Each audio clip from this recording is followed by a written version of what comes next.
정부가 지난 2일 2025년 경제정책 방향을 발표했습니다. 민생경제 회복, 대외 신인도 관리 등의 목표를 제시하고 있지만 한마디로 현상 유지형 시한부 정책입니다.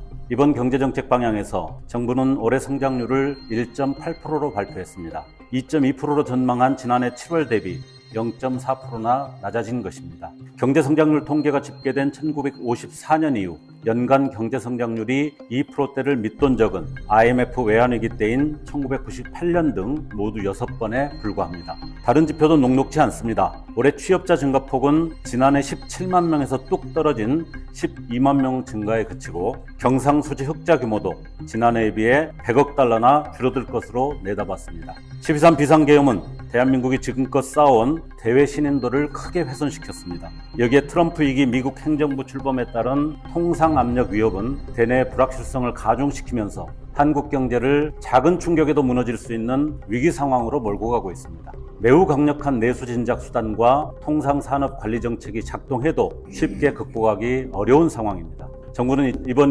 2025년 경제정책 방향에서 냉골 수준인 민생경제 회복 대책으로 자동차, 전기차, 가전 등 일명 내구재 소비 촉진 3종 세트나 다주택자 양도세 중과유예 기간 1년 연장, 임금 인상 기업에 세금을 깎아주는 등의 깨알 감세 방안을 제시하고 있습니다. 언발에 오줌 누는 수준의 대책으로 미중유의 내수 부진을 반전하겠다는 정부의 발상에 한숨과 탄식만 나옵니다. 임기 내내 경제 활성화 효과라고는 조금도 확인되지 않는 부자 감세만 줄곧 추진하면서 막상 필요할 때 특단의 재정 정책을 추진할 곳간을 텅텅 비운 이 정부의 업보라 아니할 수 없습니다. 더 큰 문제는 지난 12.3 내란 사태 이후 헌법과 법률로 작동하는 국가 운영의 기본적 시스템이 무너진 채 언제 정상화할지 알 수 없는 불확실성이 계속되고 있다는 점입니다. 이런 상황에서는 어떤 정책도 무용지물입니다. 그래서 가장 시급한 경제정책은 이 불확실성의 제거입니다. 공수처가 지난 3일 윤석열 대통령 체포영장 집행에 나섰다는 소식에 코스피가 오전부터 큰 폭으로 올랐었습니다.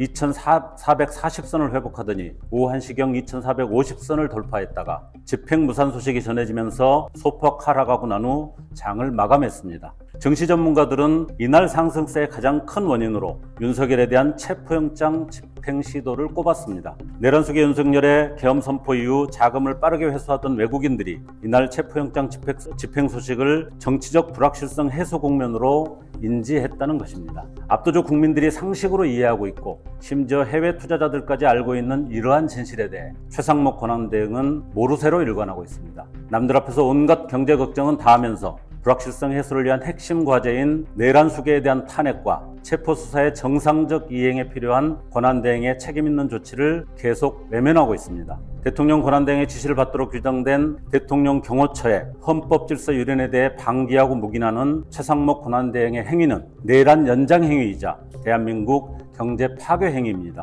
추락한 경제를 살리고 대한민국을 정상화시킬 생각이라면 최상목 권한대행은 지금 즉시 박종준 대통령 경호처장, 김성훈 경호처 차장과 이광우 경호본부장을 해임하십시오. 내란 속의 윤석열에 대한 체포영장 집행에 적극 협조하십시오. 대통령 권한대행으로서 본인이 해야 할 역할이 바로 그것입니다.